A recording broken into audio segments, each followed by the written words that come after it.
มืออื่นมีแค่ช่วงนี้แหละแล้วก็อยากถามอีกตัวได้ที่ว่าแบบสร้างคิดว่ายังบ่ทันพอแล้วก็ยังอยากได้ตืมนะได้เติมบ่กันว่านะครับไม่เสลาเท่านี้แหละมันไม่เสื้อล่าสิบ่พอครั้งนี้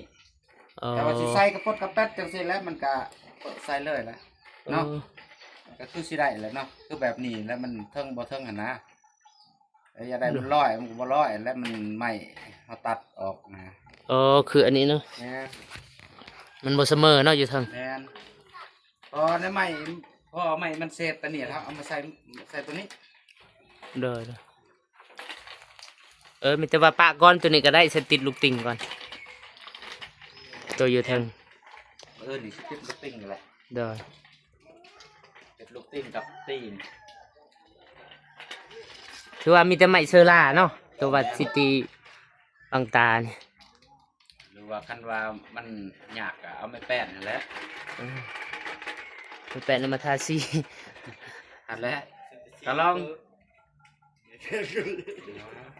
คือซีมันง่ายกว่าก็อยากให้มันงามแน่แต่ข้างนี้มันก็อาจจะพอข้างนี้สิบ่พอสองข้างประมาณใส่ไม้แป้นเอาก็ได้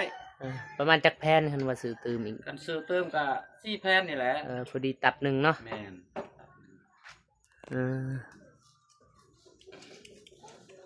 ถือว่าสังกะสีก็ไม่เส้นบริษัทตีโตเฮ็ดนี่กันศาสตร์นี่เส้นแม่นใส่หักใส่ล็อกแล้วก็คันว่าเป็นไปได้ก็ไม่อันนี้เนาะไม่เซอร่าแม่ไปอาบน้ำแม่ลูกมันบอกกับที่เอาซุ้มนี้เลยแหละใส่มันก็ได้หากมีตัวสั่นตัวยาวแล้วเนาะคนนะก็เป็นจากสั่นกระเทิงมันก็มีตัวสั่นตัวยาว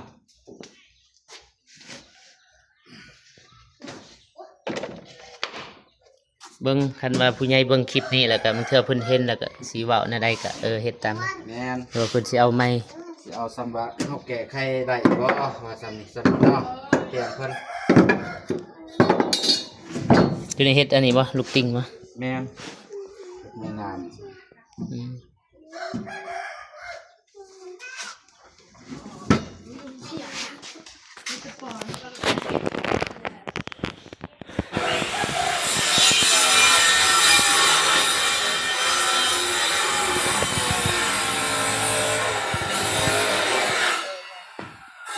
พ่อเฒ่าบ่ทันมาบ่พ่อเฒ่าเฮือนหลัง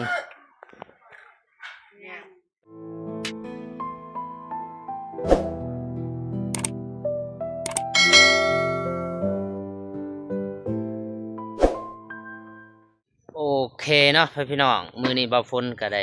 มาหาอัปเดตบ้านหนองฮานเพราะว่าทางสร้างเพิ่นก็เข้ามากำลังเข้ามาเฮ็ดมื้อนี้หลังจากที่ว่าพักได้3 มื้อแล้วมื้อนี้สร้างเพิ่นก็ได้ดำเนินส่วนที่ว่าบ่ทันแล้วนะพี่น้องคนอื่นหมดก็กราบทักทายสบายดีเด้อสวัสดีพ่อแม่พี่น้องเบิดสู่คู่สู่คนบ่ว่าอยู่ในและก็ต่างประเทศ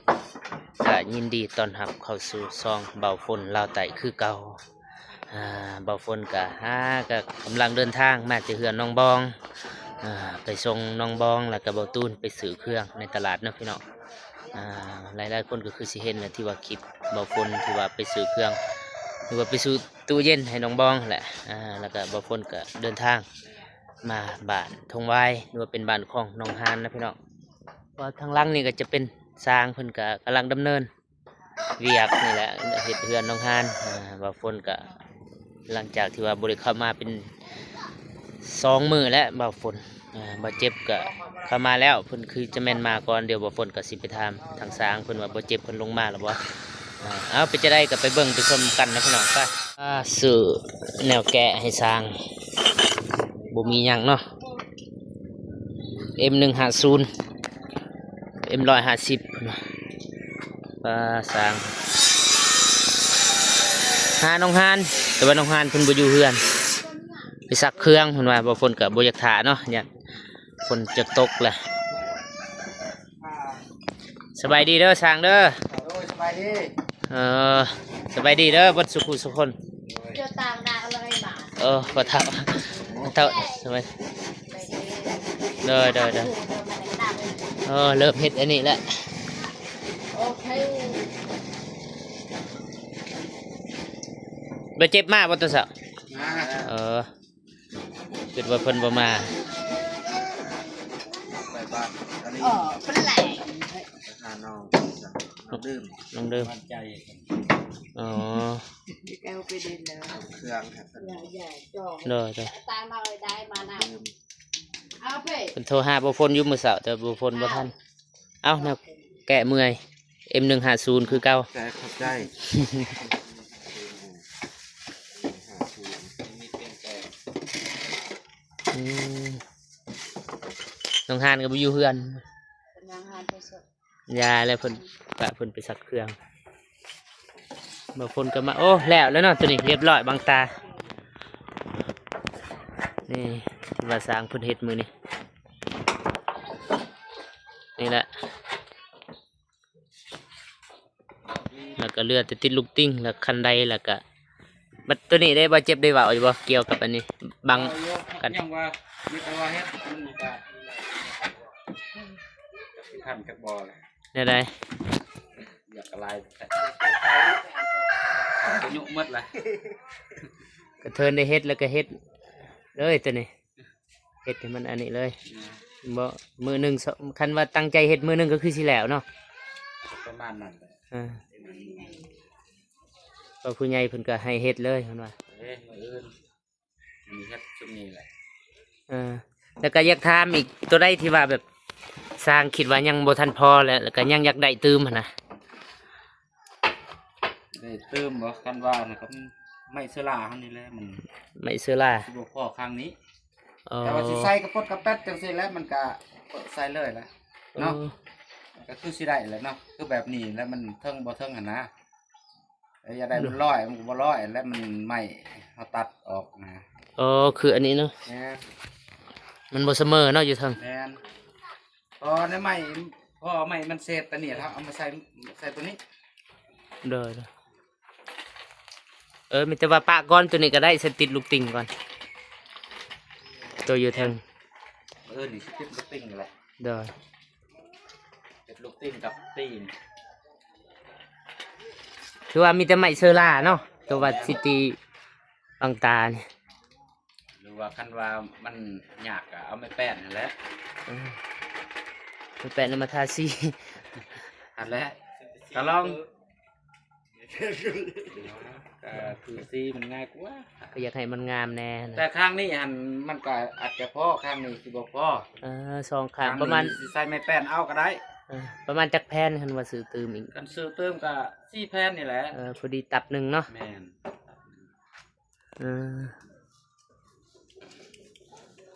คือว่าสังกะสีก็ไม่เส้นบริษัทตีโตเฮ็ดนี่กันศาสตร์นี่ มีเส้น แม่น ใส่ หักใส่ก็คือสิมีอยู่เนาะแทน นี่ใส่เส้นนั้นพอแล้วพอสั่งเลยเด้ โอ้ โอ้แหนกกระหอ เอามา แม่เลย ก็มีแต่ว่ามอบหมายให้อ้ายสร้างเพิ่นเฮ็ดเลยแล้วตอนนี้ก็เทินสิให้บ่เจ็บเฮ็ดก็โอ้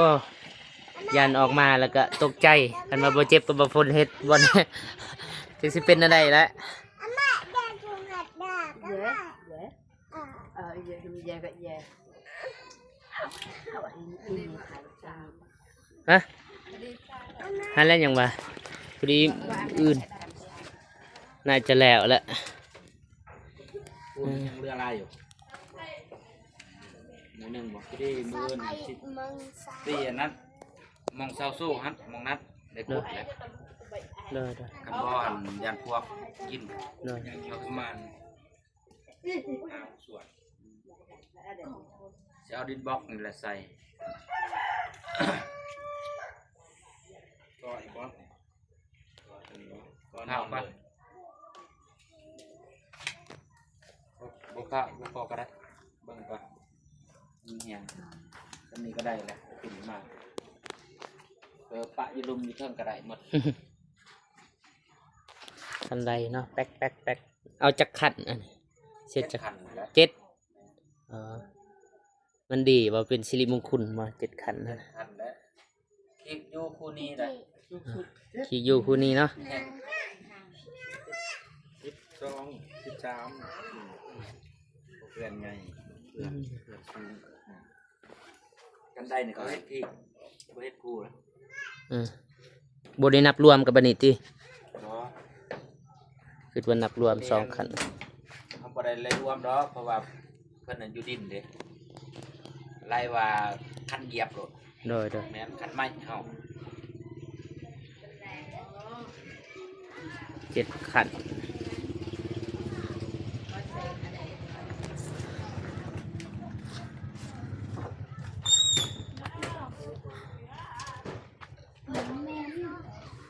ขออนุญาตขึ้นไปเบิ่งไปเทิงอีกโอ้ดนละ3มื้อละ บ่ได้ 3 มื้อบ่ได้เจอกันเนาะ เลย ซับว่าอาทิตย์หนึง บ่เห็นไปบุญบ้านบ่เจ็บ อายค่า โอ้ ค่าเขาวกับน้ำนี่แหละมันจะลงเกี่ยวเขาเกี่ยวน้ำนี่ครับ ฝนตกอีกเนาะ แม่นมาพี่ก็ได้ปะหัน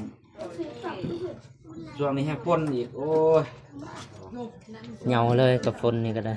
บ่ฝนแล้วหมดละตัว ยังเกี่ยวข้าวพี่มื้อนี้ก็บ่ได้ไปแล้วฝนตก อยู่นี่แหละทางบ่ฝนไปทางสตืบางมือไปบางมือบ่ได้ไปมาถ่ายคลิปนั่นนี่แหละ แม่นเลยบ่เจ็บเพิ่นว่าเฮ็ดกันกับผู้ใหญ่แจ้งผู้ใหญ่เพิ่นบ่เข้าใจ มันก็มีบุญ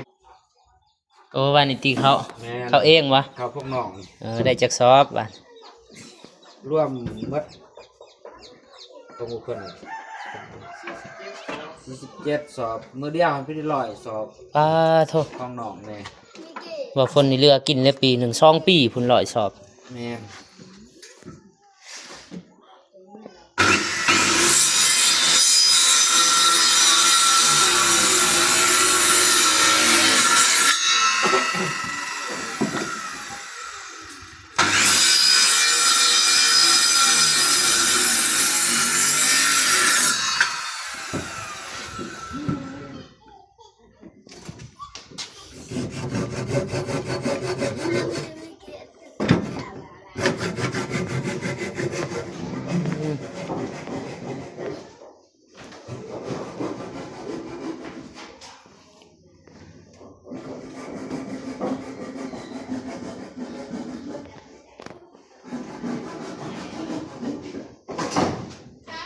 บัดตัวนี้ได้อะ อะไร ล็อกนี่ เรียบล็อกนี่ยังบ่ทันได้มีเลยพวกน้องบ่ทันได้ซื้อ อ๋อ อะไรมื้ออื่นก็ซื้อมา เด้อ ซื้อกัน ล็อกเนาะ แม่น หนึ่ง ดูแล สองอันเนาะ แม่น 2 บานประตูใหญ่ล็อกแล้วก็คันว่าเป็นไปได้ก็ไม่อันนี้เนาะ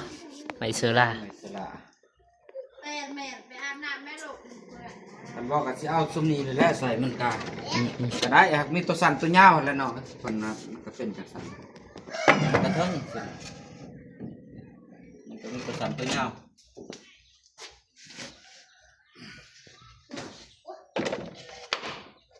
เบิ่งคันว่าผู้ใหญ่เบิ่งคลิปนี้แล้วก็มันเทื่อเพิ่นเห็นแล้วก็สิเว้าแนวใดก็เฮ็ดตาม แม่น เดี๋ยวเพิ่นสิเอาไม้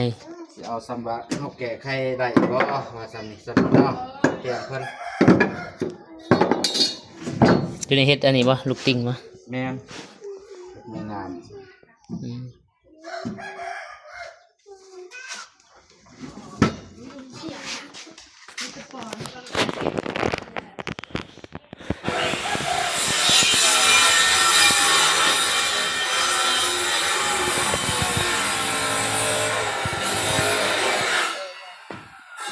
พ่อเฒ่าบ่ทันมาบ่พ่อเฒ่าเฮือนหลังไปใส่ รับจ้า ครับจ้า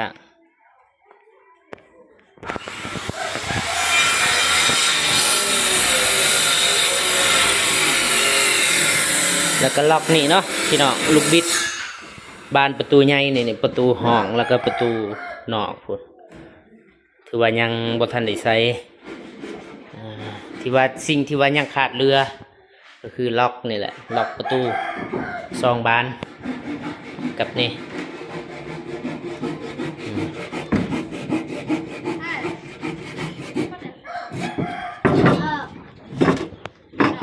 อนุญาต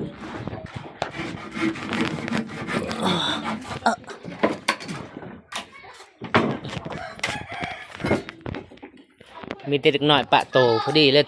เอาลง YouTube ถึกเด็กเลย โอ้ยยายต้องกดเอฟซีซ่าเขาไม่งานกูไล่หมดกาแว นี่คันใดเนาะพี่น้องก็ซีเมนต์แล้วก็จะเฮ็ดคันใดเจ็ดคันตามความเชื่อมันว่ามันจังดีเฮ็ด7 คันแล้วก็บางตาหั่นแหละที่ว่าเซอร่าบ่พอแล้ววะก็มีที่คันว่ามันบ่พอแล้วก็สิใส่ตัวสั้นๆตัวมันเรือหั่นแหละคันว่าเป็นไปได้ประมาณตับหนึงนี่แหละ4 แผ่นนอกนั้นมันเบิดเลยเรือแต่ไม้เซอร่า4 แผ่นคันว่าสิใส่แล้วก็ล็อกประตูเบิดสำนั้น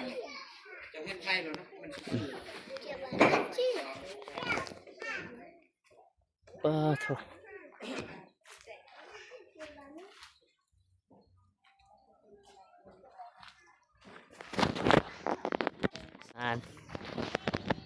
ฮานไปอาบน้ำไปซักเครื่อง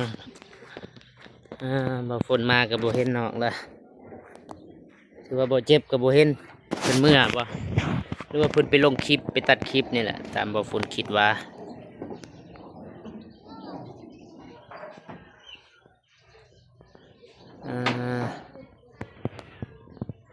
นี่บางตานี่เนาะพี่น้องหลายๆคนยังบ่ทันหูที่สิ่งที่ว่าที่มันบ่ทันพอนี่แหละทางข้างซองเบื่อ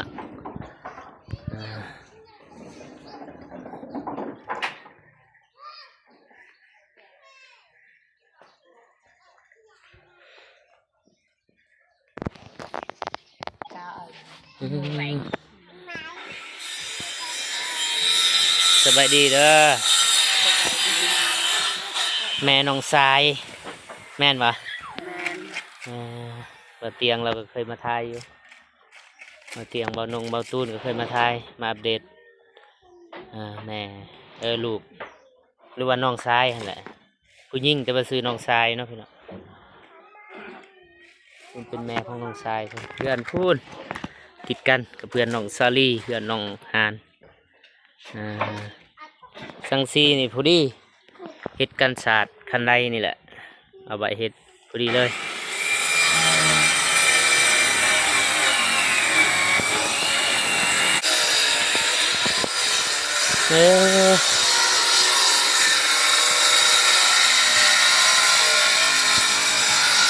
เดี๋ยวบ่ฝนกะไปหาน้องฮาน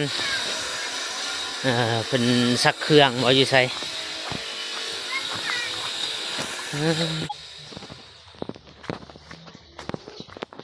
เบียร์กาแฟ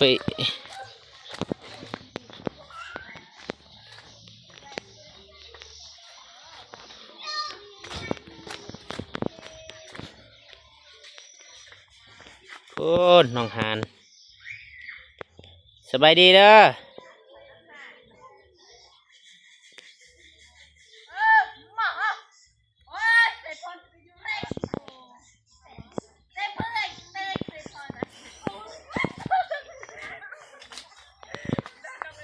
น้องฮานสักเครื่องวิลุมเนาะแต่บางคนก็บ่ไปท้ายก็ญาติเพิ่นอายแน่ตอนสักเครื่องแล้วก็บ่อยากก้าวใกล้เรื่องส่วนตัวเพิ่นปานใดเนาะพี่น้องแต่บางคนก็สิเดินทางกับเพื่อนเพิ่นคือเก่าเพื่อนน้องฮานอันนี้จะเป็นเส้นทางไปหัวไปสวนไปให้ไปหน้าแล้วก็เจอเพื่อนน้องฮานเปิดเจอเนาะ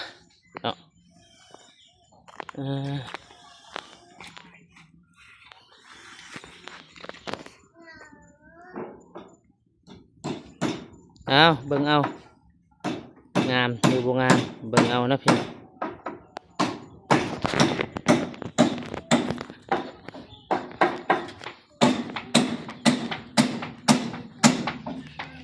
สบายดีเด้อพ่อน้องฮาน สบายดีบ่าว เป็นได้คือว่าตาตีบตาโปแท้ บ่สบาย บ่สบาย เลย เป็นอะไร เจ็บกระเพาะ เห็นอยู่โศกเศร้าบ บวมนะลักษณะคือบวมบ่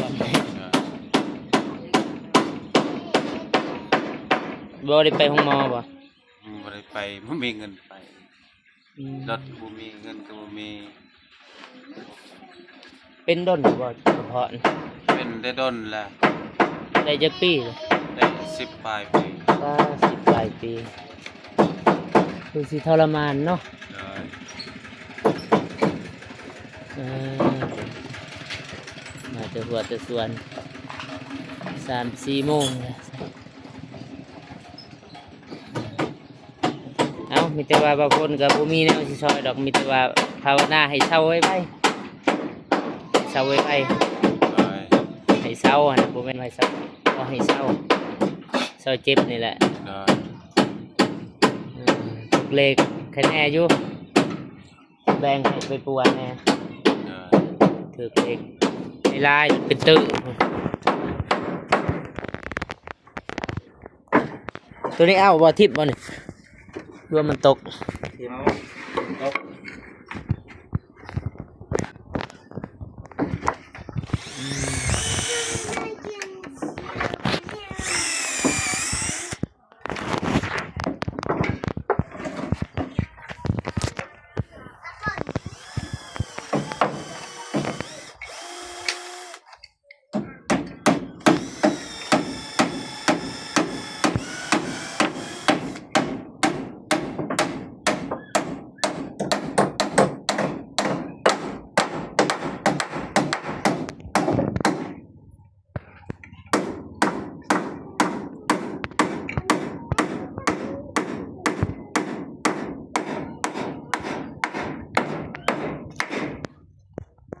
ลูกติงเนาะเพิ่นจะติดลูกติง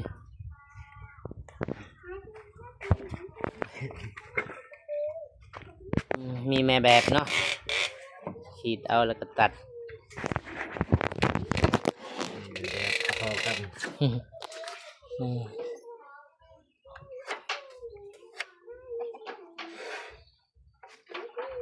ไปแล้วก็ตัดเอาเนาะตัดด้วยอันนี้แหละยังเขินไล่เตอบ่ยัง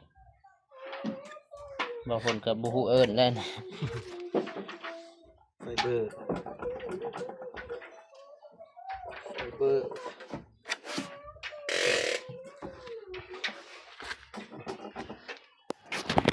แม่น้องหานกับอนามัย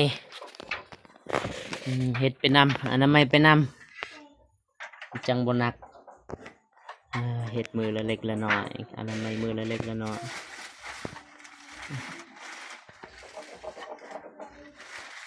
เฮ็ดแล้วก็เอาเตียงมาไว้อยู่ลุ่มนี่แหละแล้วก็นอนลิดกลางเว้นมันอากาศเย็นๆ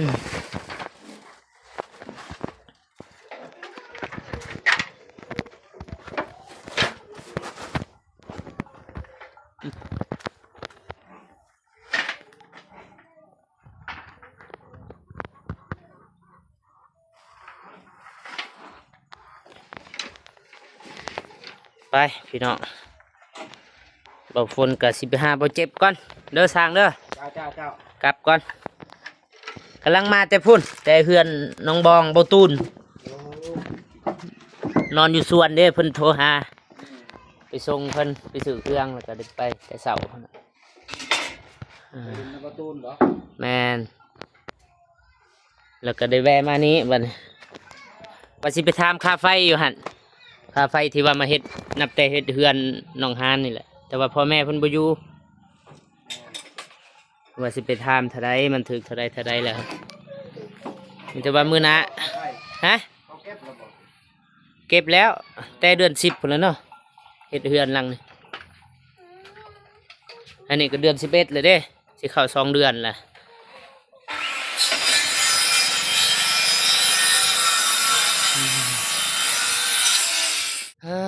โอเคเนาะพี่น้องเบาฝนก็ได้อัปเดตบ้านน้องห้านเป็นที่เรียบร้อยแล้วก็